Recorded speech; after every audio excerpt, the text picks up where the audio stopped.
हरिओम। प्रार्थना के लिए ध्यानात्मक आसन में बैठेंगे, कमर गर्दन एक सीध में रखते हुए गहरी श्वास लेंगे। डबल काउंट में एक्सेल करते हुए फिर से गहरी श्वास।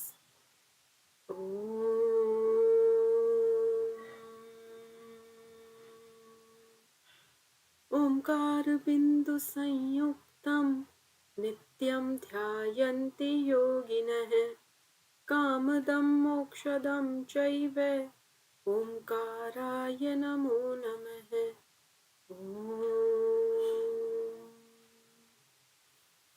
दोनों हथेलियों का घर्षण करते हुए मुखमंडल पे लगाएंगे। धीरे धीरे नेत्रों को खोलेंगे। हाँ पूजा जी, कल जो पढ़ा था याद है? क्या बताना चाहोगे उसमें से? कोई डिफिकल्टी आई या कंसेप्ट्स क्लियर हैं तो सुना दीजिए। यस मैम, कल हमने पतंजलि योग दर्शन पढ़ा था। इसमें 4 पाद होते हैं: समाधि पाद, साधन पाद, विभूति पाद और कैवल्य पाद। कुल 195 सूत्र होते हैं। प्रथम पाद में 55 सूत्र होते हैं, समाधि पाद में, फिर साधन पाद में 55 सूत्र होते हैं, फिर विभूति पाद में, नहीं सॉरी मैम, समाधि पाद में 51 सूत्र होते हैं, फिर साधन पाद में 55 सूत्र होते हैं, फिर विभूति पाद में 55 सूत्र होते हैं और कैवल्य पाद में 34 सूत्र होते हैं। ऐसे करके 195 टोटल है। और फिर हमने 12 वो पढ़े थे सूत्र स्टार्टिंग के। अथ योगानुशासनम, योग चित्त वृत्ति निरूप और तदा द्रष्टु स्वरूप अवस्थानम, वृत्ति सारूप्य मित्रत्व और वृत्ति पंचते क्लिष्टा क्लिष्टा, प्रमाण विपर्य विकल्प निद्रा स्मृति और प्रत्यक्षानुमाना गमा परमाणानि। और आप म्यूट कर लीजिए सिम्मी जी एक बार। हाँ, प्रत्यक्षानुमाना गमः प्रमाणानि। परमाणानि, प्रमाण विपर्य मिथ्या ज्ञानमत द्रुक प्रतिष्ठम, प्रमाण विपर्य विकल्प शब्द ज्ञानानुपाति वस्तु शून्य विकल्प, प्रमाण विपर्य विकल्प निद्रा, भाव प्रत्यालंबना वृत्ति निद्रा, स्मृति अनुभव किए हुए विषय का नहीं छिपना, उसका प्रकट हो जाना। अनुभूत विषया संप्रमोश है स्मृति ही। स्मृति, यस। और सबसे लास्ट में फिर 12 नंबर में क्या कहा है? फिर अभ्यास वैराग्याभ्याम तन निरोध, अभ्यास और वैराग्य से चित्त की वृत्तियों का निरोध कर। ठीक है, बहुत अच्छा। केवल 11वां सूत्र है, उसको एक बार रिवीजन में ले लेना तो पूरे 12 आपको लर्न हो जाएंगे। अब अपने सिलेबस में कौन कौन से और हैं ये बताइए। ये तो है ही 1 से 12 तक, इसके अलावा कौन से पाद में से कौन से? इसके अलावा सेकंड चैप्टर में अष्टांग योग है, यम नियम आसन प्राणायाम धारणा ध्यान समाधि। और यम है अहिंसा सत्य सत्य ब्रह्मचर्य अपरिग्रह, नियम है स्व संतोष अब स्वाध्याय ईश्वर प्राणिधान आदि नियम। और नियम आसन स्थिर सुखासनम और प्राणायाम तस्मिन सति श्वास प्रश्वास योर गति विच्छेद प्राणायाम प्रत्याहार स्विषा संप्रमोश। चलिए आज पढ़ेंगे ये, तो अब लर्न हो जाएंगे।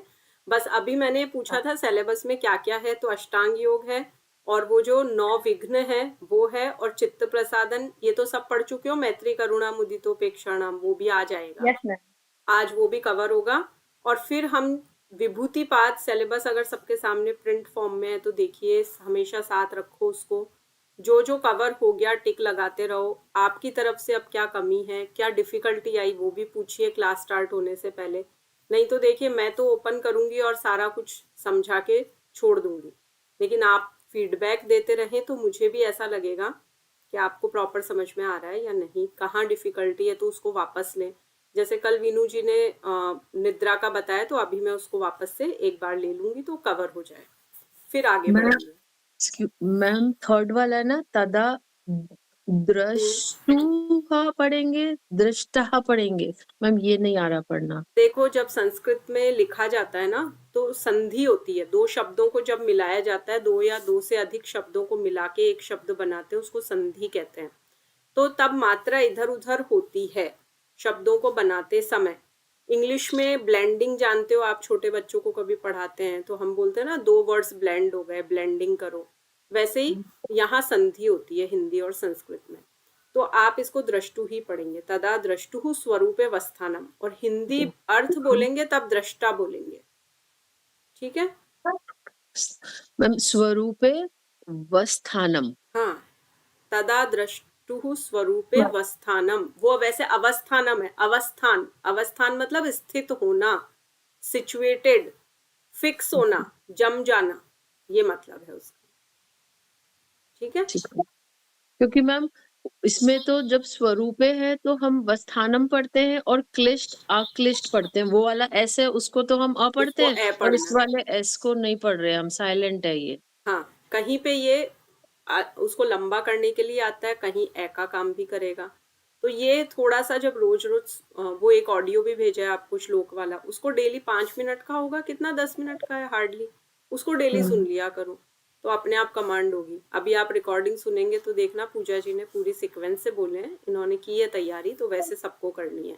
अभी कौन बताएगा कितने पादों में विभाजित है और कितने कितने सूत्र हैं, कुल कितने हैं, थोड़ा सा। मैम हाँ, शॉर्ट में बताइए। मैम 4 पादों में विभाजित है, समाधि पाद, साधन पाद और विभूति पाद और कैवल्य पाद। और समाधि पाद में 51 सूत्र हैं, और समाधि साधन साधन। पाद में 55, विभूति पाद में भी 55 और कैवल्य पाद में 34। गुड, ठीक है। अब आप म्यूट कीजिए। अब आप दोनों को भी बोलना है, सिम्मी जी, कोमल जी, आप भी रिपीट कीजिए इसको। पहले कौन बोलेगा? चलिए सिम्मी जी आप बोलिए। समाधि पाद 51 सूत्र, हम्म साधन पात्र 55 सूत्र, हम्म भूति पाद 55 सूत्र, ले पाद 34 सूत्र, ठीक है, कुल कितने हुए? 195। म्यूट कीजिए। कोमल जी आप बोलिए वापस इसी को। 4 पाद है, समाधि पाद, साधन पाद, विभूति पाद और कैवल्य पाद। समाधि पाद में 51 है, साधन पाद में 55, विभूति में 55 और कैवल्य में 34। गुड, चलिए डेली इस तरह से ब्रीफ कर दिया करो तो मुझे भी लगे हाँ पढ़ाई हुई है, ठीक है। ये हमने कल सब देख लिया था, इसको भी आप एक साथ कर सकते हो कनेक्ट, कि सबसे पहले समाधि की बात क्यों की, क्योंकि वो लक्ष्य है। कहाँ जाना है? दिल्ली। क्या पकड़ेंगे? फ्लाइट। या क्या लेंगे? बस से जाएंगे, कैब से जाएंगे, अपनी गाड़ी से जाएंगे, जो भी है, वो साधन ले लिए। तो लक्ष्य है समाधि, साधन उसके लिए जो भी उपयुक्त है वो मैंने ले लिए। अब मैं जब आगे बढ़ी तो रास्ते में विभूतियां आई। मेरा टारगेट दिल्ली जाना है, रास्ते में बहुत जगह स्टॉपेज आए कि यहाँ रुकिए, यहाँ खाइए, यहाँ पी लीजिए, मैं कहीं नहीं रुकी, ठीक है। हाँ सबको बोला, रुकना नहीं है, क्योंकि हमारा लक्ष्य है वहां पहुंचना। तो फिर कैवल्य तक पहुंचना है, सिद्धियों में उलझना नहीं है। अब ये सब हमने देख लिए थे, ये सूत्र, ठीक है। ऑडियो सुन के इनके ऊपर भी कमांड करेंगे, संस्कृत में ओरिजिनल बोलेंगे, बेस्ट है, अर्थ आना चाहिए सबका, ये कैटेगरीज आनी चाहिए। कल पूछ लूँ ये 2 कैटेगरी, क्लिष्ट अक्लिष्ट, और 5 वृत्तियां, 5 के नाम पूछ लूँ। इस तरह से कल एक छोटा सा ओरल टेस्ट ले लें, और एक दिन आपको मैं एक MCQs का टेस्ट पहले ही लूंगी, या तो मैं कल ही ले लूं अगर आज पूरा कवर हो जाता है। तो कल आपका, आज तो मैंने ओरल पूछा है, कल मैं स्क्रीन पे आपको कुछ क्वेश्चंस दिखाऊंगी, आपको अपनी नोटबुक में आंसर लिखना है, बाद में हम उसको यहीं पे डिस्कस करेंगे। Fine, got it. तो कल सब पढ़ के आएंगे, कल का भी, और अभी जो हम पढ़ने जा रहे हैं अगले 50 मिनट में जो पढ़ाई होगी, वो 2 दिन की पूरी तैयार कर लोगे ना, तो संडे का प्रेशर नहीं रहेगा। 2 दिन में ही योग सूत्र इतनी अच्छी तैयार हो जाएगी कि आपको खुद को लगेगा कि हमने एक अचीवमेंट किया। जब कुछ करते हैं तो कितनी खुशी होती है। आप सोचो, सेल्फी मोड पे छोटा सा वीडियो बनाते हो, अच्छा लगता होगा ना, ऐसा लगता होगा टॉपिक रेडी हो गया, एक अपना अचीवमेंट होता है। चलिए ये, मैं हाँ, ये 5 वृत्तियां हैं, और उससे पहले वो 6 तक ही करना है योग सूत्र। योग सूत्र के ये 1 से 12 तो करने ही है तैयार, 1 से 12 तक सूत्र तो करने हैं। अब जो कोर्स में आगे है ना वो आज पढ़ेंगे, एक बार मैं इसका रिवीजन इसलिए ले रही थी कि कल वो निद्रा में थोड़ी सी प्रॉब्लम आई थी, उसको भी थोड़ा क्लियर कर लें। ठीक है, तो वृत्तियां 5 है, कैटेगरी 2 है, क्लिष्ट अक्लिष्ट। ठीक है, क्लिष्ट यानी बुरी, अक्लिष्ट यानी शुद्ध, प्योर। अब ये उसके भी 5 टाइप है, वृत्तियों के 5 प्रकार है। अब ये क्लिष्ट भी हो सकती है, अक्लिष्ट भी हो सकती है, जरूरी नहीं है क्लिष्ट ही हो, बुरी ही है, अच्छी भी हो सकती है। तो प्रमाण क्या है? सही ज्ञान। एविडेंस मांगते हैं ना, लॉयर्स कहते हैं भाई प्रमाण दो, क्या बात है, क्या प्रमाण है इसका। यहाँ तक कि राम मंदिर के प्रमाण मांगे गए थे ना कोर्ट में, क्या प्रमाण है कि यहाँ पहले मंदिर था। अब मांगे जाए कि क्या प्रमाण था, यहाँ मस्जिद थी। वैसे तो सही ज्ञान होना, तो एक तो प्रत्यक्ष रूप से होता है कि हम आमने सामने बात कर रहे हैं, वो हुआ। एक हमने अनुमान लगाया, शायद ऐसा हो सकता है, शायद, परहैप्स। और एक आगम, हमने कोई पुराना ग्रंथ निकाला या किसी सिद्ध गुरुजी ने कोई बात कही, वो आगम है। फिर विपर्य, गलत समझ लेना, भ्रमित हो जाना, डाउट में आ जाना। विकल्प है, जैसे जो चीज नहीं है उसकी कल्पना। शशक श्रृंग, खरगोश के सींग, अब होते हैं क्या, कभी किसने देखे। आकाश कुसुम, आकाश में कुसुम फूल, आकाश में तो कोई फूल नहीं होता, कोई पुष्प नहीं होता। वंध्या पुत्रम, बांझ स्त्री का पुत्र, तो क्या वंध्या के कोई पुत्र हो सकता है क्या। तो ये सब विकल्प में इंक्लूडेड है, और अगर इसमें सूरदास जी वाला एग्जाम्पल लर्न कर लोगे तो फिर कभी भी नहीं भूलोगे।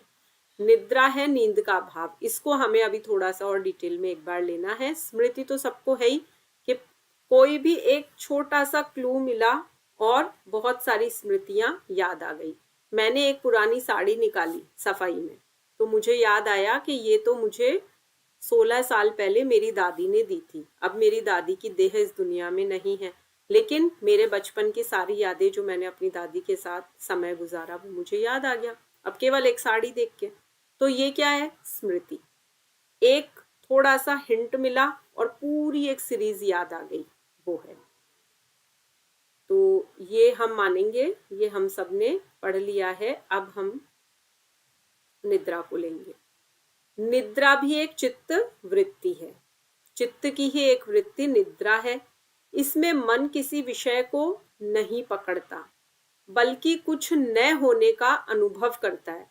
अब स्मृति में तो बहुत सारी स्मृतियां हैं जो याद आ गई, लेकिन निद्रा में कुछ भी नहीं है कि मैं सोई तो कैसे सोई, मैंने कौन सी करवट ली हुई थी, मैंने कंबल ओढ़ा था, क्या वो हट गया कंफर्टर, या मैं रात भर उसी में सोई, मैंने सिर इधर किया था, सुबह उठी तो मैं थोड़ी सी अलग घूमे हुए सो रही थी, तो मैंने कब अपनी पोजीशन चेंज की, जगह बदल ली, कुछ नहीं पता।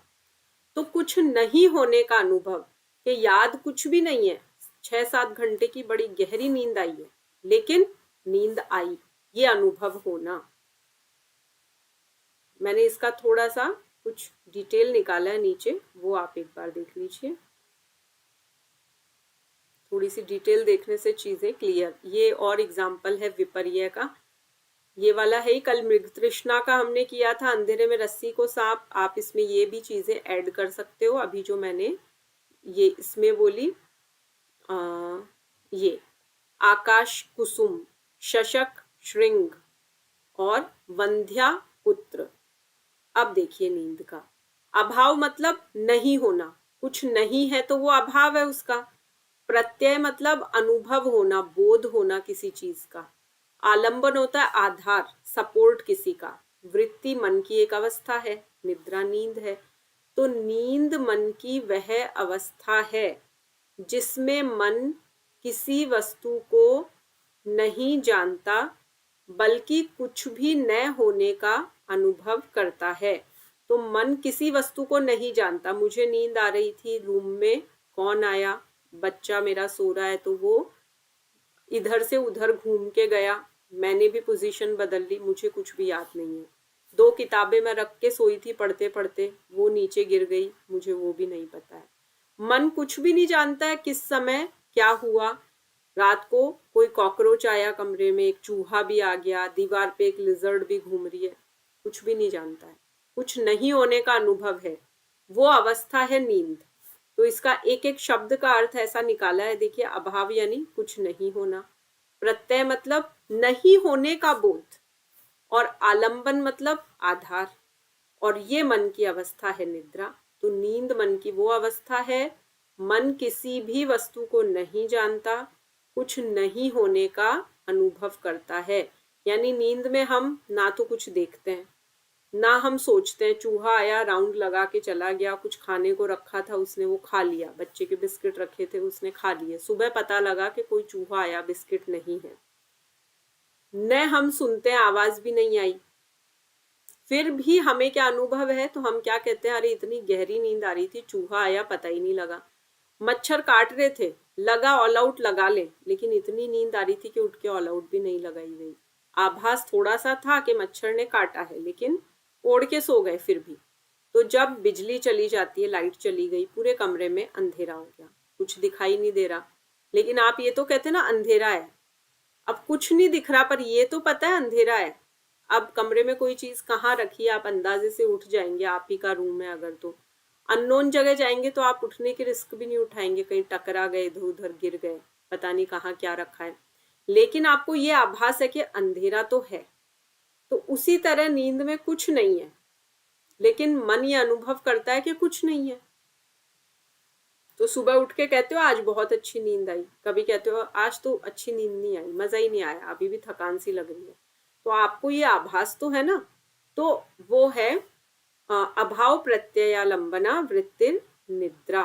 तो अभाव का भी वो हो जाना, अभाव भी जहां नहीं है उसका भी प्रत्यय ले लिया, अनुभव का बोध, कुछ नहीं होने का अनुभव होना। तो इसका आप अगर ये वर्ड टू वर्ड लिखना चाहे ना, तो ऐसे आपको ये इजीली याद हो जाएगा। ठीक है, इसका चाहो तो स्क्रीनशॉट ले लो, चाहो तो आप रिकॉर्डिंग में से निकाल लेना। तो एक एक शब्द का लिख लेना, अभाव यानी कुछ नहीं होना, प्रत्यय यानी अनुभव या बोध, 2 मिनट लगेंगे, नोट कर लीजिए। आलंबन यानी आधार, वृत्ति यानी मन की अवस्था, निद्रा यानी नींद।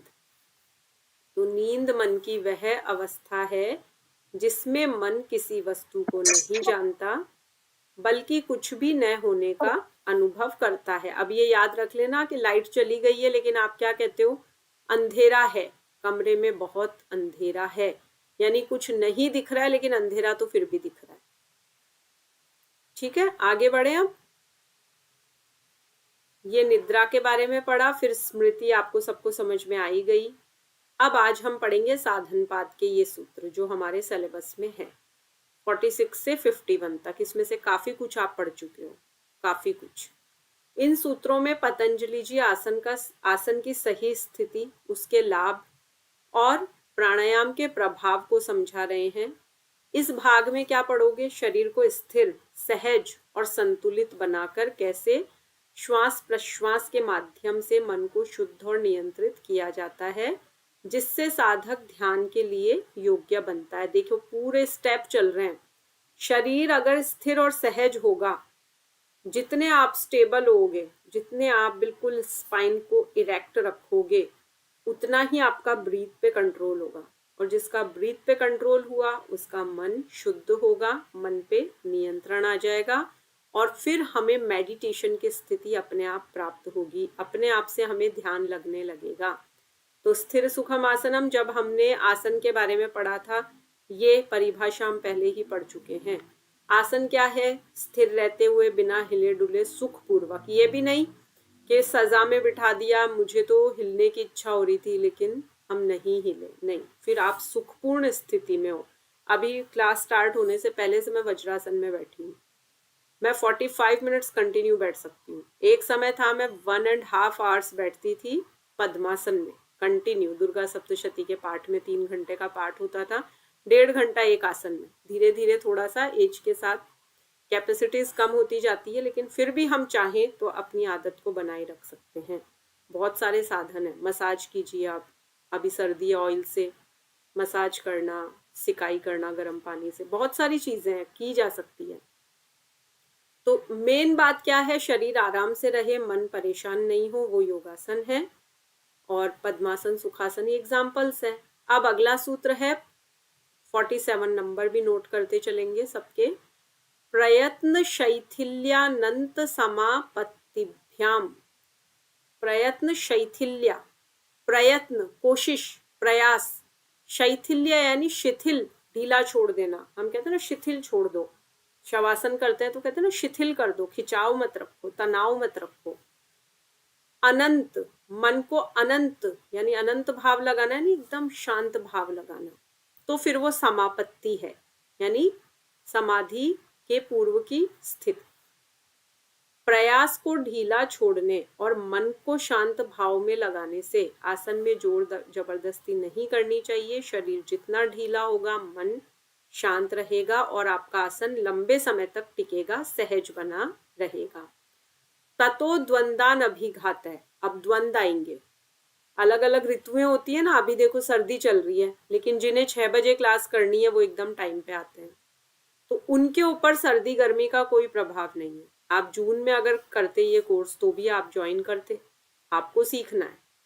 तो अब अगर साधक ने ठान लिया कि मुझे अपना आसन सिद्ध करना है, तो फिर उसके ऊपर सुख दुख सर्दी गर्मी का प्रभाव नहीं पड़ेगा।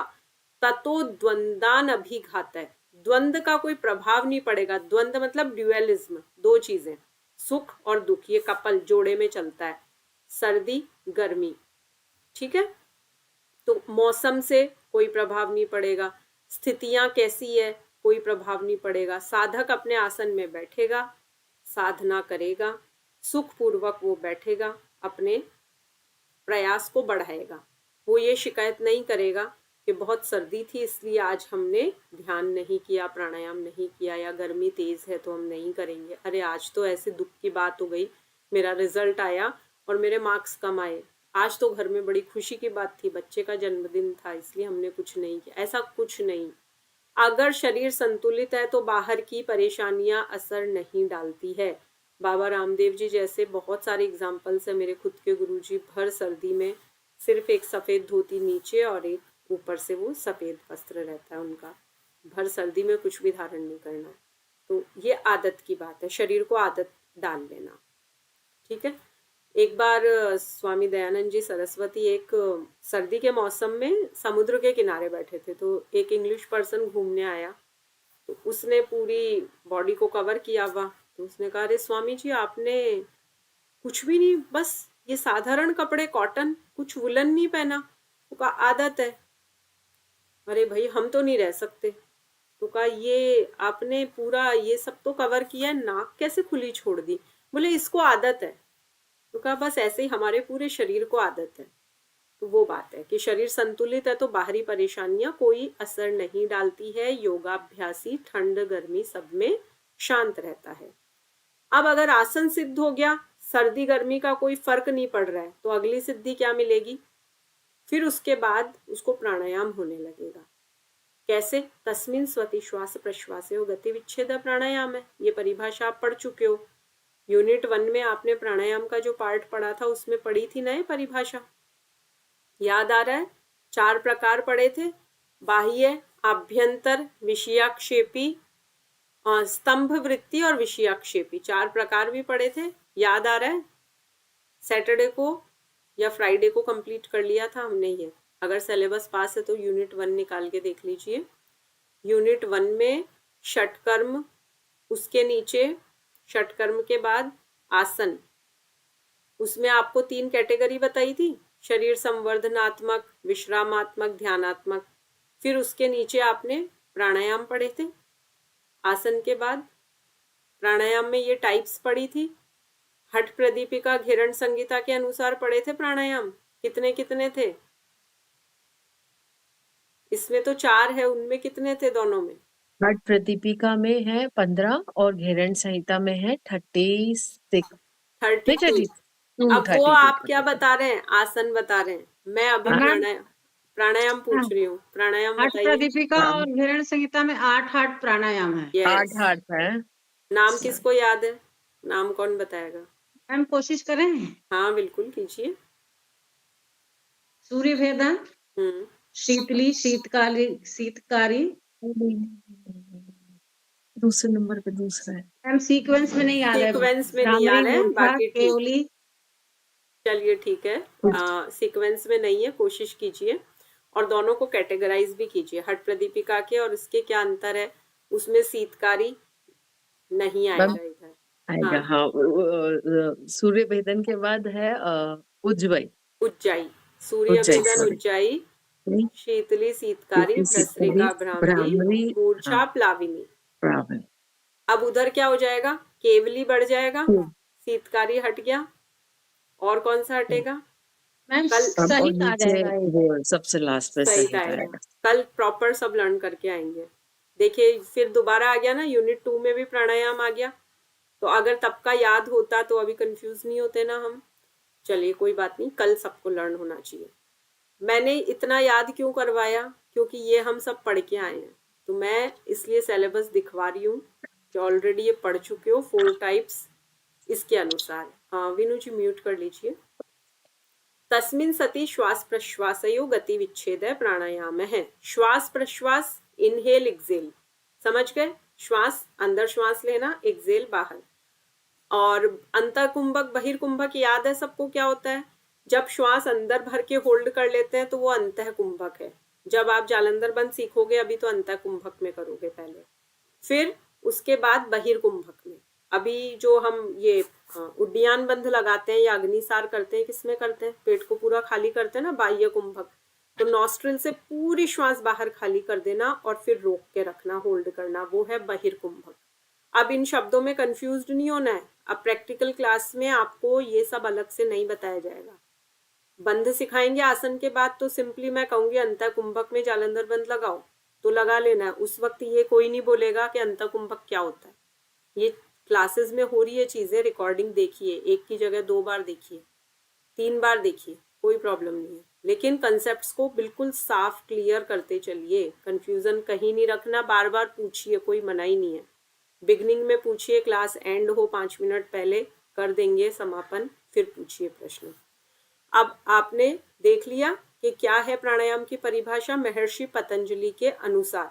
अब आपके वाइवा में पूछा जा सकता है, वहां एग्जामिनर बोले प्राणायाम के बारे में बताइए, तो कहाँ से शुरू करोगे? प्राण आयाम, संधि विच्छेद किया, दोनों का अर्थ बताया, फिर क्या बताओगे कि हमारे कोर्स में जो प्रिस्क्राइब है महर्षि पतंजलि के अनुसार तो ये परिभाषा है, और घेरण संहिता हठ प्रदीपिका में उसके 8 प्रकार है। तो इसमें परिभाषा और प्रकार बता दोगे, तो आपको इतनी डिटेल वो नहीं पूछेंगे अभी लेवल 2 में, केवल नाम भी बता दिए तो काफी है। आप सोचो इतना डीप वो नहीं जाएंगे, लेकिन आपकी तैयारी ऐसी होनी चाहिए कि एग्जामिनर खुद समझ ले। बस ये बात मैं डेली कहती हूँ, और इसीलिए कहती हूँ कि मैं चाहती हूँ आप परफेक्टली तैयारी करें।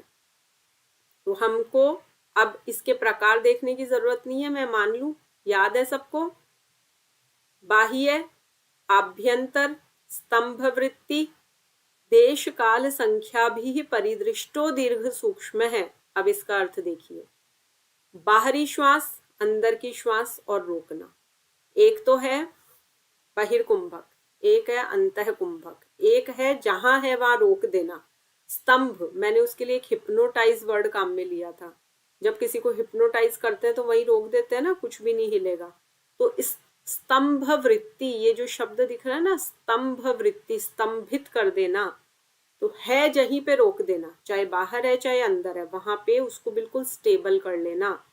अब देखिए देश शब्द आया ना, देश, ये देश का यहाँ क्या मतलब है? कोई भारत, ऑस्ट्रेलिया, बांग्लादेश से मतलब नहीं है। देश मतलब स्थान, प्लेस, जगह। स्थान, समय, काल यानी समय, टाइम। संख्या मतलब काउंटिंग, नंबर। जैसे आपको कहते हैं ना 4 सेकंड में लो, 6 सेकंड रोको, 8 सेकंड में छोड़ो, तो वो है संख्या, नंबर्स, कितने सेकंड्स में ली जा रही है, उससे कंट्रोल होना। देश काल संख्या भी परिदृष्टो दीर्घ सूक्ष्म है। तो ये सभी तय समय और गिनती से किए जाएं तो प्रभावशाली होते हैं। महर्षि पतंजलि खुद कह के गए हैं कि या तो बहिर्कुंभक या अंत है, या जहां है वहीं रोक दो। लेकिन आप अगर इसमें समय, गिनती, स्थान, इन सब से कंट्रोल करोगे तो वो प्रभावशाली होंगे, इफेक्टिव होंगे। अदरवाइज ब्रीदिंग तो हम सारे दिन करते हैं, लेकिन इसमें क्या करना है?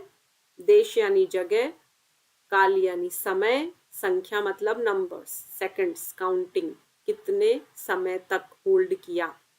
तो ये एक एग्जाम्पल है, ये महर्षि पतंजलि ने नहीं दिया है, केवल आपको समझाने के लिए ये एक लाइन हमने ऐड कर दी है। बाकी आपका जो मूल सूत्र है उसका अर्थ केवल ये लाइनें हैं। लास्ट वाली लाइन जो है ये केवल आपको एग्जाम्पल के लिए हमने ऐड की है। 4 seconds inhale, 4 seconds hold, 4 seconds exhale. अब अगर आप इसको प्रोटोकॉल से करोगे तो वो फल देगा। ऐसे ऐसे लोग मिलेंगे जो बोलते हैं 10 साल से प्राणायाम कर रहे हैं, कोई फायदा नहीं हुआ, अब तो मैंने छोड़ ही दिया। अरे बाबा रामदेव को देख देख के टीवी पे इतने साल किया, कोई फायदा नहीं हुआ। क्यों ऐसा क्यों होता है? प्रॉपर तरीके से नहीं करते, सही तरीके से नहीं करते हैं। मैं हमेशा जब भी कोई मेरे पास चाहे थेरेपी के लिए आए, कोई भी आए, मैं यही कहती हूँ पहले ब्रीदिंग चेक करो। वो टेस्ट करवाती हूँ सबका। वो आधे लोगों का गलत आता है, मतलब 80% कहूंगी मैं गलत आता है। बच्चे तक जो आते हैं पढ़ने, वो भी उनका करवाओ तो उनका भी अंदर ही, मतलब 6th 7th में 10th में पढ़ने वाले बच्चों की हालत है, वो भी गलत श्वास लेते हैं। इसलिए महर्षि पतंजलि कह के गए हैं कि बिल्कुल सही तरीके से आप ले। अब ये प्रकार बता दिए उन्होंने, ठीक है, ये टाइप्स है। ये चौथा वाला है। ऊपर 3 नाम आ गए थे, 3 नाम याद रहेंगे। बाह्य, आभ्यंतर, स्तंभ वृत्ति। स्तंभ हिप्नोटिज्म से रोक देने से, स्तंभित कर देने से याद रख लेना। और लास्ट वाला है विषयाक्षेपी। इसको भी मैंने बहुत डिटेल में पढ़ाया था, आप लोग वो रिकॉर्डिंग निकाल के देख लेना, पूरा याद आ जाएगा आपको। फिर भी देख लीजिए, वापस से लिखा है मीनिंग।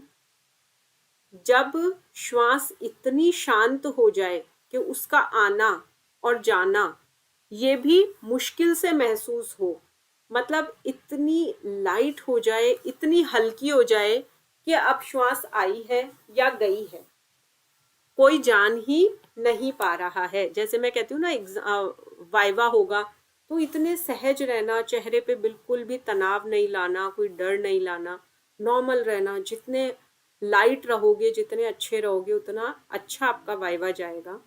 तो ये वही बात है कि उसका आना जाना भी महसूस ना हो। तो गहरे ध्यान में साधक की सांस बहुत हल्की हो जाती है।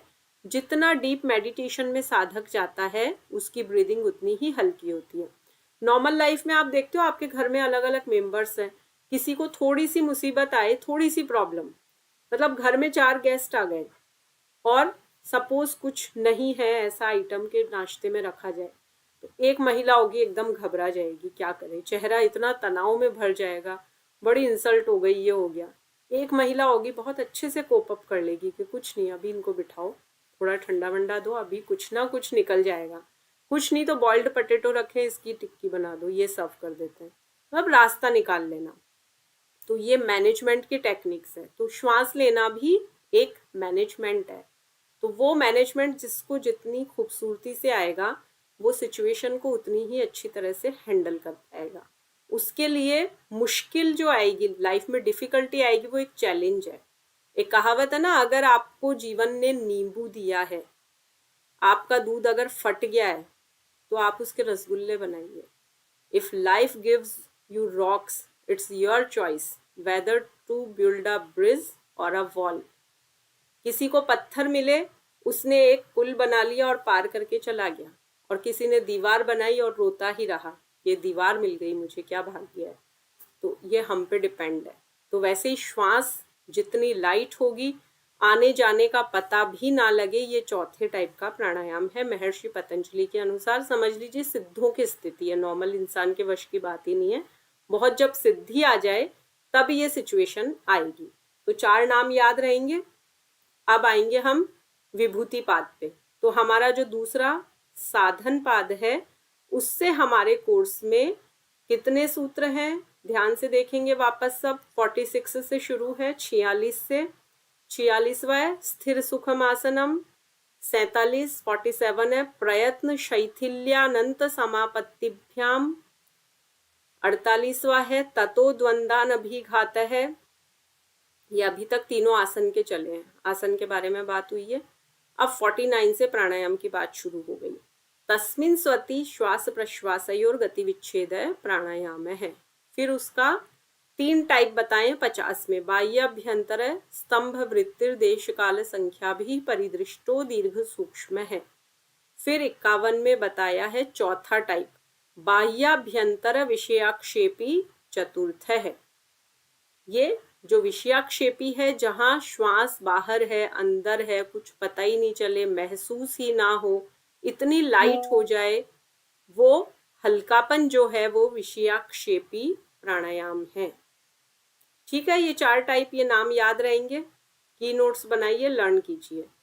अब आ जाएंगे हम विभूतिपाद में। अब जब किसी ने साधना अच्छी कर ली, साध लिए, तो विभूतियां उसके जीवन में आएगी। अब इसका प्रारंभ के ही दिया, आपके आगे के नहीं दिए, आगे के अभी सूत्र नहीं दिए, केवल 1 से 4 तक है, मात्र 4 सूत्र है, बहुत छोटे छोटे हैं, बहुत इंटरेस्टिंग है। आपने अष्टांग योग पढ़ा, उसमें बहिरंग अंतरंग की कैटेगरी याद है सबको? बहिरंग अंतरंग की यस मैम। मैं एक बार फिर याद दिला दूं, यम, नियम, आसन, प्राणायाम, प्रत्याहार, ये 5 जो है ये है बहिरंग, बाहर से जो सधते हैं।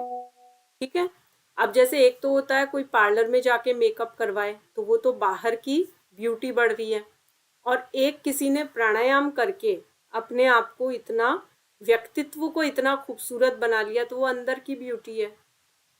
तो अंतरंग योग मतलब अंदर का योग, लेकिन जब बाहर का ठीक होगा तब हम अंदर एंटर होंगे। अगर बाहर चीजें बिगड़ी है तो हम अंदर की तरफ नहीं जा सकते। कि अगर मेरा कमरा बिखरा पड़ा है तो फिर मेरा चित्त भी शांत नहीं रहेगा। तो पहले हम थोड़ी बाहर की सफाई करते हैं ना, रोजाना सुबह उठते ही एक बार हम घर को साफ करते हैं, उसके बाद ही हम कुछ माला जपने या पाठ करने, कुछ भी करने के लिए बैठते हैं। तो उसी तरह से अंतरंग योग, बहिरंग योग पहले आते हैं, फिर जब वो साधना हो तब हम ऊपर आगे की जो लास्ट 3 चीजें हैं अंतरंग योग की, इंटरनल, वहां बढ़ते हैं। अब उनमें भी क्या है, सबसे पहले क्या आता है? 3 है, धारणा, ध्यान, समाधि। धारणा, ध्यान, समाधि। ठीक है, बिल्कुल ऐसे टिप पे ले लीजिए। पूछे बहिरंग योग क्या है तो एकदम नाम ऐसे बोलने चाहिए, यम, नियम, आसन, प्राणायाम, प्रत्याहार। फिर पूछ ले अंतरंग क्या है, धारणा, ध्यान, समाधि। बिल्कुल टिप पे नाम होने चाहिए। 5 बहिरंग, 3 अंतरंग। क्लियर? क्योंकि आप में से ज्यादातर ने लेवल 1 का नहीं पढ़ा है, 1 में बिल्कुल आ जाता है अलग से सिलेबस में अंतरंग बहिरंग, तो आपको वो भी कवर करते हुए चलना है। अब देखिए, विभूतिपाद में महर्षि पतंजलि जी ने मन की गहराई को साधने की विधि बताई है। मन की गहराई को कैसे साधना है, ये भाग हमें समझा रहा है। धारणा, ध्यान और समाधि का जब निरंतर, कॉन्टिन्यूअस, लगातार अभ्यास किया जाए तो साधक विशेष चेतन अवस्थाओं में प्रवेश करता है, जिसे संयम कहा जाता है। यहीं से उच्च मानसिक शक्ति और आत्मिक जागरूकता का विकास होता है। देखिए, किसी को बहुत सारी डिजीज है फिजिकली, तो क्या उसका मन शांत रहेगा? कहीं ना कहीं उसका ध्यान जाता रहेगा ना, अरे मुझे तो यहाँ दर्द है, मुझे तो वहां दर्द है, मुझे तो वो दवा लेनी है, अभी उस डॉक्टर से अपॉइंटमेंट है। तो फिर जब मन में शक्ति नहीं होगी तो आत्मिक बल कैसे बढ़ेगा? तो शरीर एक आधार है जिसको संतुलित रखना बहुत जरूरी है। तो हमने बहिरंग योग करके आसन तक आए, प्राणायाम तक आए, प्रत्याहार तक आए, तो हमने पूरा कंट्रोल किया, साध लिया अपनी इंद्रियों को। अब हम जब आगे बढ़े तो हमने धारणा, ध्यान, समाधि, इन 3 चीजों पे हम आए। इन पे आए तो इनको कहा जाएगा संयम। तीनों को मिला के एक शब्द लेना अगर, तो कहेंगे संयम। अब संयम क्या करेगा? मानसिक स्थिति, मानसिक शक्ति को उच्च, हायर, कहते हैं ना, उसका मेंटल लेवल बड़ा अच्छा है, चीजों को समझने की शक्ति बड़ी अच्छी है, तो मेंटल लेवल अच्छा होगा। आत्मा के प्रति जागरूकता आएगी, कॉन्शियसनेस आएगी। तो अब देखिए क्या है, देश बंधस चित्तस्य धारणा। धारणा का क्या अर्थ है? मन को किसी एक स्थान या विषय पे बांध देना। अभी आप लोग जब यहाँ 1 घंटा क्लास करने बैठते हो तो आपका केवल एक लक्ष्य होता है कि अब हमारा एग्जाम होगा, उसका फॉर्म भरना है, हमको थ्योरी में भी अच्छा परफॉर्म करना है और वाइवा में भी अच्छा करना है। ये एग्जाम हमें हर हाल में निकालना है।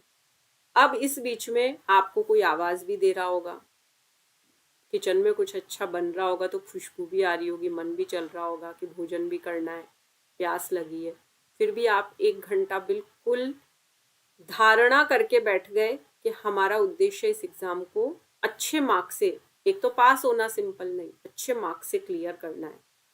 तो मन को किसी एक स्थान या विषय पे बांध देना, मन भटकने के बजाय एक जगह एक चीज पे टिक जाए, वो धारणा है। अब इसका एक उदाहरण दिया है, ये अर्थ नहीं लेना है, केवल एक एग्जाम्पल है। लास्ट वाली लाइन, मोमबत्ती की लौ पर लगातार ध्यान टिकाना। तो मैंने धारणा की, मैंने कैंडल रखी, उसकी लौ है या दीपक है, दिया है, उसकी लौ को मैं देखे जा रही हूँ, तो मेरा ध्यान वहां टिक गया, तो मैंने वो धारणा कर ली। तत्र प्रत्ययिकतानता ध्यानम, अब उस विषय पर विचारों की निरंतर धारा बने रहना। अब मीराबाई है, भगवान श्री कृष्ण के अलावा कुछ सूझता ही नहीं था। राजकुमार भोजराज से उनका विवाह हुआ, वो उनके लिए भोजन भी बनाती और भी करती, पर ध्यान कहाँ लगा है निरंतर? भगवान श्री कृष्ण में। गोपियां थी व्रज में, सारे काम करती थी, गाय का दूध निकालना, मक्खन बनाना, घर के अन्य काम करना। पहले तो कुएं से पानी भी लेके महिलाएं आती थी, लेकिन ध्यान कहाँ? हर वक्त श्री कृष्ण का ध्यान। तो इस तरह से बिना टूटे लगातार किसी एक विषय, बस एक ही बात, कुछ और है ही नहीं, हर बात वहीं से रिलेटेड। तो तत्र प्रत्ययिकतानता ध्यानम।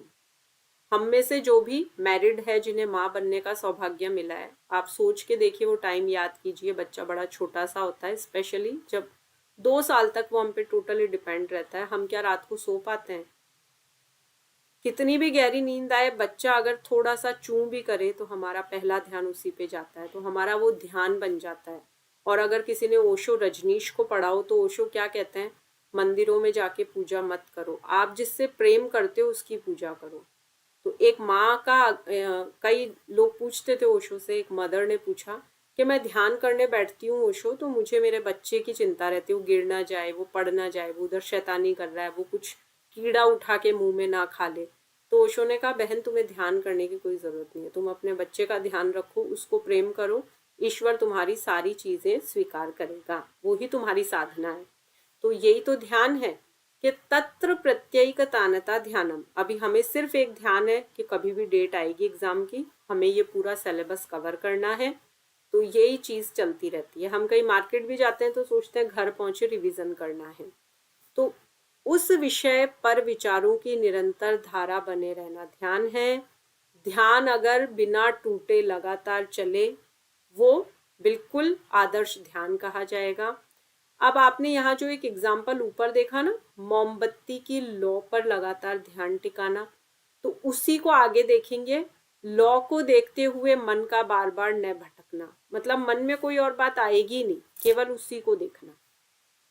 अब आगे पहुंचे तो समाधि में कैसे कन्वर्ट होगा वो देखिए।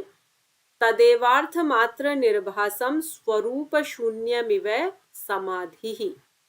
तदेवार्थ मात्र निर्भासम, केवल विषय प्रकाशित है, स्वयं का बोध लुप्त हो जाए, व्यक्ति खुद को भूल जाए कि मैं हूं, मेरा कोई अस्तित्व है, मेरा ये नाम है, वो सब कुछ भूल जाए, केवल वो ध्यान बना रहे, वो समाधि की अवस्था है। वाल्मीकि जो ऋषि थे, उनका नाम वाल्मीकि कैसे पड़ा? ध्यान करते करते इतने लीन हो गए कि उनके शरीर पे दीमक ने घर बना लिए, चींटियों ने घर बना लिए मिट्टी के, पूरा शरीर ऐसे ढक गया, कवर हो गया, तो वो जो वाल्मीकि बन गई थी, इसलिए नाम ही वाल्मीकि पड़ गया। तो हमारे वैदिक युग में ऐसे ऐसे ऋषि हुए हैं जो ध्यान में इतने गहन डूबे कि उन्हें पता ही नहीं है आसपास क्या हो रहा है। ऐसी ऐसी कहानियां हैं, आपने भागवत महापुराण कभी सुनी हो कथा, तो उसमें राजा परीक्षित वाला प्रसंग पता है। राजा परीक्षित जब गए तो श्रृंगी ऋषि के आश्रम में पहुंचे, प्यास लगी थी उन्हें, तो उन्होंने कहा मुझे जल चाहिए ऋषिवर। तो श्रृंगी ऋषि ध्यान में इतने लीन थे कि उन्हें सुनाई नहीं दिया कि राजा परीक्षित आए हैं, भाई हमारे नगर के राजा आए हैं और वो प्यासे हैं, पानी पीना है उनको, तो ध्यान टूटा ही नहीं उनका। अब वो अलग बात थी, उस समय परीक्षित कली के प्रभाव में आ गए थे। क्या हुआ कि कलयुग प्रारंभ हुआ था, तो कलयुग ने आके और राजा परीक्षित से पूछा, कौन थे राजा परीक्षित? अर्जुन के पोते। अर्जुन के पोते। उनसे पूछा कि मैं कहाँ रहूं, आपके राज्य में तो सब तरफ सुख संपत्ति है, तो कलयुग आएगा कहाँ, जब कोई बुराई नहीं है, कोई जुआ नहीं खेलता, शराब नहीं पीता, कोई व्यभिचार नहीं करता, मैं कहाँ रहूं। तो राजा परीक्षित ने कहा चलो अब तुम्हारा समय आ ही गया है, तुम पृथ्वी पे आ ही गए हो, तो अब तुम सोने में, गोल्ड होता ना, गोल्ड में रहो। बस कलयुग को परमिशन मिली और वो राजा परीक्षित के मुकुट में, सोने का मुकुट पहना था, राजा थे, वहां बैठ गया वो। अब उनकी बुद्धि कुछ घूमी, तो उनको क्रोध आया कि ऐसे कैसे ऋषि हैं कि देश का राजा आके पानी मांग रहा है और ध्यान से नहीं उठ रहे हैं। तो उन्होंने एक मरा हुआ सांप लेके उनके गले में टांग दिया। तो ध्यान का उदाहरण मैं दे रही थी कि हमारे वैदिक संस्कृति में ऐसे ऐसे ऋषि हुए हैं जो इतने ध्यान में डूब जाते हैं कि शरीर और मन का भी उन्हें आभास नहीं रहता। शकुंतला दुष्यंत की कहानी पता है, शकुंतला इतनी डूब गई दुष्यंत के ख्यालों में कि ऋषि दुर्वासा आए हैं, शकुंतला को पता नहीं लगा।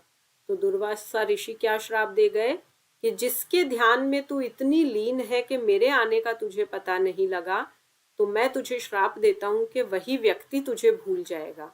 तो वो विवाह किया लेकिन पहचानने से भूल गए, श्राप के वश। तो इसे ध्यान कहते हैं, किसी के ध्यान में इतना तल्लीन हो जाना कि अपने शरीर और मन का एहसास नहीं रहे, गहरी तन्मयता में समय का भी पता ना चले, अपने होने का भान भी खत्म हो जाए, वो समाधि है। अब ये तीन चीजें आपने पढ़ी, धारणा, ध्यान, समाधि, इन तीनों को अगर मिला दिया जाए, मिक्स कर दिया जाए, तो एक शब्द क्या काम आएगा उसके लिए? संयम। त्रयम एकत्र संयमः। जब इन तीनों को मिला देंगे तो वो संयम कहलाता है। धारणा, ध्यान और समाधि तीनों का अगर एक साथ हम अभ्यास करें तो हम क्या कहेंगे? संयम की साधना कर रहे हैं। कि इसने संयम की साधना की क्योंकि इसकी धारणा भी लग गई, अब इसका ध्यान भी लगने लगा और अब ये समाधि की तरफ है। तो इस व्यक्ति ने, इस साधक ने संयम की साधना की। तो मन का बांधना, स्थिर रखना और लीन हो जाना, सारी चीजें एक साथ हो रही है। लगातार अभ्यास से ध्यान गहरा बनता जा रहा है, तो मतलब संयम की साधना हो गई। ये बिल्कुल एक एक लाइन में इनका अर्थ है। धारणा का, मन को एक जगह रोकना, ध्यान का, उसी ध्यान में बने रहना। श्री कृष्ण इतने सुंदर थे, गोपियां उन्हें देखती।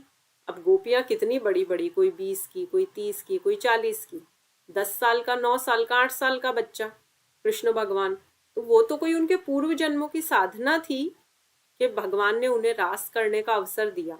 तो उसको विकृत अर्थ में नहीं लेना है, बड़े उच्च भाव में लेके देखिए। तो गोपियों ने क्या किया? मन को एक जगह रोक लिया, हर समय कान्हा कान्हा कान्हा, मेरे घर आए, मेरे यहाँ माखन चुराए कान्हा, बस यही इच्छा। तो मन को एक जगह रोका, फिर निरंतर उसी ध्यान में बने रहना, फिर वो खुद को भी भूल जाती और केवल कृष्ण का ध्यान करती। तो ये तीनों मिले तो बना संयम। चाहो तो ये लिख लीजिए आप, अभी 2 मिनट लगेंगे। ये शॉर्ट लाइंस आपकी बहुत हेल्प करेगी इस कंसेप्ट को समझने में और याद रखने में।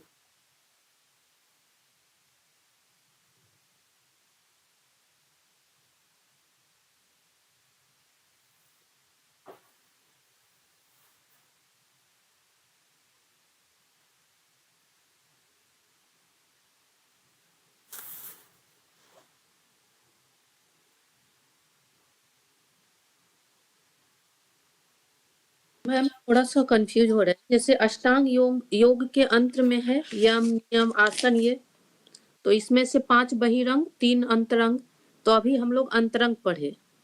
हाँ बिल्कुल। तो आपने जो यम नियम आसन बोला ना, वो बहिरंग में आते हैं, मतलब वहां से शुरुआत हो रही है। तो आप पूरी सीक्वेंस ऐसे याद करेंगे, यम, नियम, आसन, प्राणायाम, प्रत्याहार, धारणा, ध्यान, समाधि। इसमें जो फर्स्ट 5 है, प्रारंभ के 5 है, वो बहिरंग है। जब वो सिद्ध होंगे तो फिर हम अंतरंग में आएंगे। वो ये 3 है जो आपकी स्क्रीन पे दिख रहे हैं, धारणा, ध्यान और समाधि। इन तीनों को मिलाकर संयम कहते हैं। तीनों शब्दों को मिला के बोले तो वो संयम कहलाता है। तो आपका जो दूसरा पाद है, साधन पाद, उसमें बहिरंग की बात हुई है और तीसरा पाद जो विभूति पाद है उसमें अंतरंग की बात हुई है। महर्षि पतंजलि की देन है अष्टांग योग। एक एक सीढ़ी स्टेप बाय स्टेप चढ़ना है हमको। हम डायरेक्ट 8वीं सीढ़ी पे कूद के नहीं जा सकते। हम पहली चढ़ेंगे, फिर हम दूसरी, फिर तीसरी पे आएंगे, चौथी पे आएंगे। आगे ये चीजें आएगी आपकी, कल परसों में हम वो पढ़ने वाले हैं। ठीक है, अब ये जब सब कंप्लीट होगी ना, तब मैं आपका एक टेस्ट ले लूंगी, या मुझे ठीक लगा तो मैं कल ही आपको यहाँ क्लास में ही एक सिंपल सा टेस्ट करवा के पता कर लूंगी आपको कितनी समझ में आई है कंसेप्ट। और कोई भी कंफ्यूजन हो अभी कल वाली पढ़ाई और आज वाली में, तो अभी पूछ लीजिए।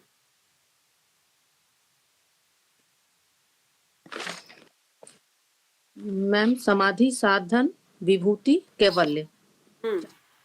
तो साधन में आ गया बहिरंग 5 और विभूति में आ गया अंतरंग 3। ठीक है। और समाधि, कैवल्य वो आपके कोर्स में अभी नहीं है, अभी नहीं है आपके कोर्स में। अब देखिए, और भी प्रॉब्लम्स आती है जब साधना करते हैं ना, अष्टांग योग की साधना करते हैं, तो बीच बीच में हमारा मन डोलता है। जैसे सुबह 6 बजे वाली क्लास में ऐसे लगता है ना, नहीं आज तो मिस कर लेते हैं, नींद बहुत आ रही है, अरे आज तो ठंड है, अभी तो इतनी बारिश हुई है, कौन करेगा, कोई आएगा ही नहीं क्लास में। कोई बात नहीं, कर लेंगे, किसी से पूछ के तैयारी कर लेंगे। मन डोलता है, थोड़ा सा चंचल होता है ना मन, बहलाता है हमें। तो ऐसे ऐसे आपको डाउट्स भी आते हैं कई बार कि एग्ज़ाम होगा या नहीं, क्या पता कैसे मार्क्स आए, हम कर पाएंगे या नहीं। डाउट्स आना बीच बीच में, कुछ रीज़न हो जाना, वो कहलाते हैं विक्षेप। तो आपके सिलेबस में वो भी इंक्लूडेड है। 2.7 देखिए सिलेबस में, 2.7 कंसेप्ट ऑफ चित्त मिल गया सभी को। कंसेप्ट ऑफ चित्त, चित्त भूमि, चित्त वृत्ति, चित्त विक्षेप, चित्त प्रसादनम and their relationship with wellness. देखिए, अष्टांग योग का उद्देश्य क्या है? स्वस्थ रहते हुए आनंदपूर्ण जीवन जीना। स्वस्थ कैसे रहे? शरीर स्वस्थ है, हमारा वेट सही है, ना हम अंडर वेट है ना ओवर वेट है, बीपी हमारा ठीक है, हीमोग्लोबिन हमारा ठीक है, मेडिसिन हम नहीं ले रहे हैं, तो हम फिजिकली फिट हैं। मेंटली फिट है मतलब मुझे किसी पे गुस्सा नहीं आ रहा विदाउट एनी रीज़न। ऐसा नहीं मैं किसी को देख के जेलस हूँ कि अरे इसकी इतनी प्रोग्रेस हो गई, मेरी तो कुछ नहीं है, वो कुछ भी नहीं। तो मेंटली मैं स्टेबल हूँ, फिट हूँ, खुश हूँ, और सोशियली मेरे सबसे अच्छे रिलेशंस हैं। किसी को मुझसे बहुत शिकायतें नहीं है, मुझे किसी से नहीं है, मिले ठीक है, एक दूसरे को अच्छी विशेष दी और ठीक है। और आध्यात्मिक यानी मैं अब अपनी आध्यात्मिक जर्नी स्टार्ट कर रही हूँ, तो वो आध्यात्मिक स्वास्थ्य है। तो अब अगर किसी को मेंटल वेलनेस चाहिए, तो उसके लिए क्या क्या चीज़ें हमें हेल्प करती है, योग हमें कैसे मदद करेगा, और स्पेशली महर्षि पतंजलि के अनुसार, ये हम 2.7 में पढ़ेंगे। अभी हमारे पास 7 मिनट्स हैं। आप चाहें तो मैं इसकी बेसिक कंसेप्ट बता दूं, या आपको लगता है कि नहीं अभी हमें नया कुछ नहीं पढ़ना, हम पुराने में से ही कुछ पूछना चाहेंगे, तो वैसे आप बताइए। अगर कुछ पूछना है तो हम नया स्टार्ट नहीं करेंगे। आज पढ़ा वो आया समझ में?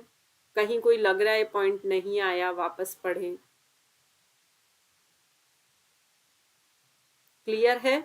थोड़ा सा मैं परिचय करवा दूं, कल हम क्या पढ़ेंगे, सिंपली परिचय करवा दूं, चाहे इसके नोट्स मत बनाना आज आप। चलिए, चित्त क्या है? कल भी हमारी इस पे थोड़ी सी बात हुई थी ना। 5 ज्ञानेंद्रियां, 5 कर्मेंद्रियां, इन 10 को कौन कंट्रोल करता है? मन। मन 11वीं इंद्रिय है। मन से भी ऊपर क्या है? बुद्धि। मन में बहुत डाउट्स आते हैं ना, और बुद्धि क्या कहती है? एकदम डिसीजन।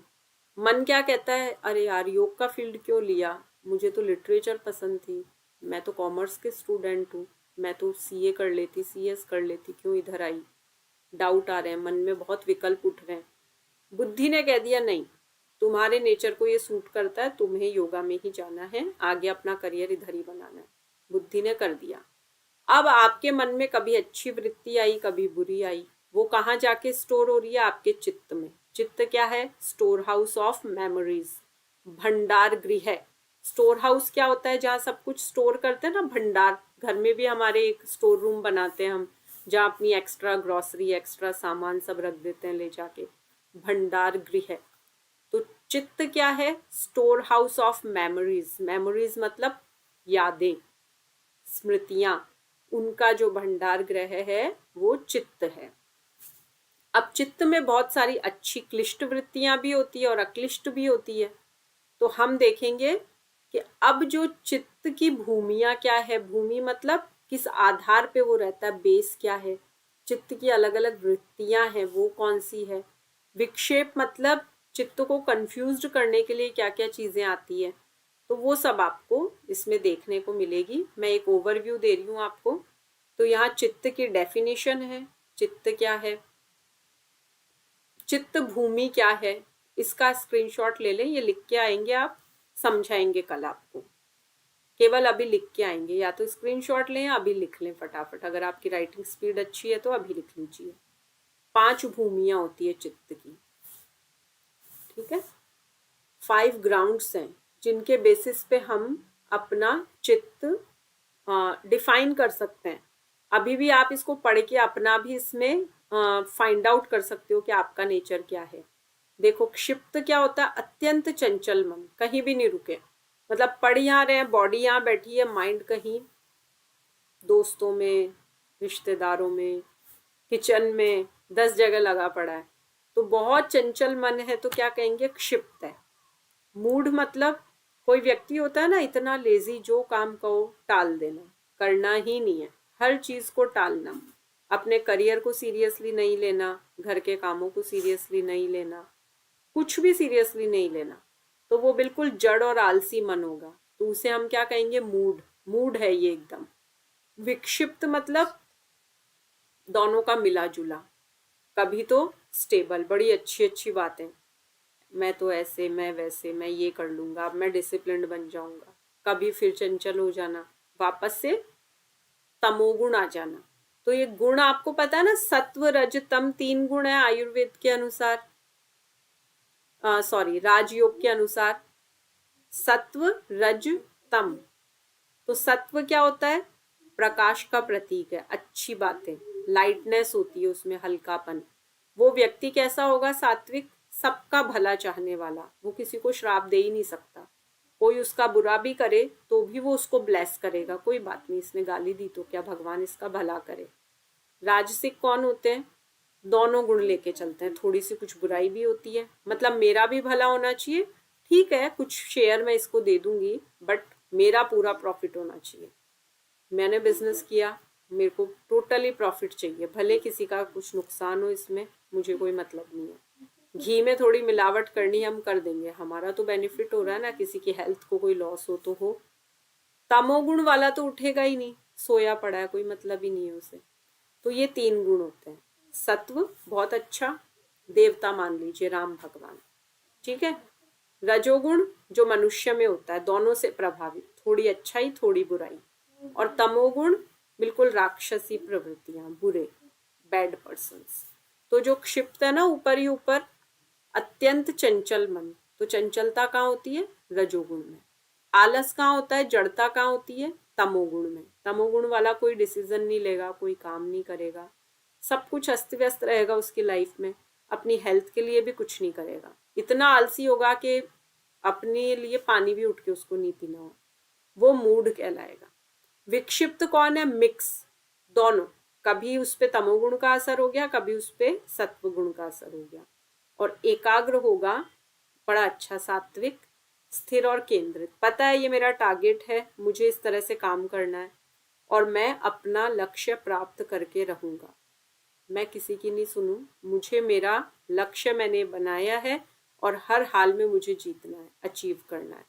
तो वो स्थिर होगा, एकदम स्टेबल माइंड होगा, कोई डाउट्स नहीं, कोई बेकार की बात नहीं, और सेंटर्ड, एकदम उसका ध्यान सेंटर्ड। निरुद्ध तो मतलब अब पूरा कंट्रोल आ गया, मेरे में इतना कंट्रोल आ गया कि कोई भी चीज मुझे अट्रैक्ट नहीं कर सकती, कोई नई मूवी आई मुझे नहीं देखनी, मार्केट में कोई अच्छा सा फूड आया नहीं, लेटेस्ट फैशन के कपड़े मिल रहे हैं, मुझे कोई मन नहीं चल रहा, बिल्कुल निरुद्ध स्थिति आ गई है, पूर्ण कंट्रोल, टोटल कंट्रोल। ये चित्त की क्या है, 5 भूमियां है, आपको सीक्वेंस से लर्न करनी है, ऊपर नीचे कोई नहीं बोलेगा। कल सब सुनाएंगे, कल वापस इसी टॉपिक को लेंगे। ये हमने केवल एक ओवरव्यू लिया है, आज इसको पूरा नहीं किया है, केवल एक परिचय लिया है इसका, लेकिन ये आप सीक्वेंस से सब लिख के आएंगे कल, ठीक है। चित्त की 5 भूमियां सब लिखेंगे। चलिए शांति पाठ के लिए बैठेंगे। ओम शांति शांति शांति। सर्वारिष्ट सुशांतिर्भवतु।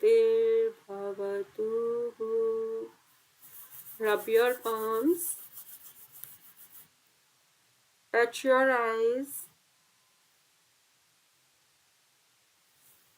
Now gently open your eyes. Hari Om.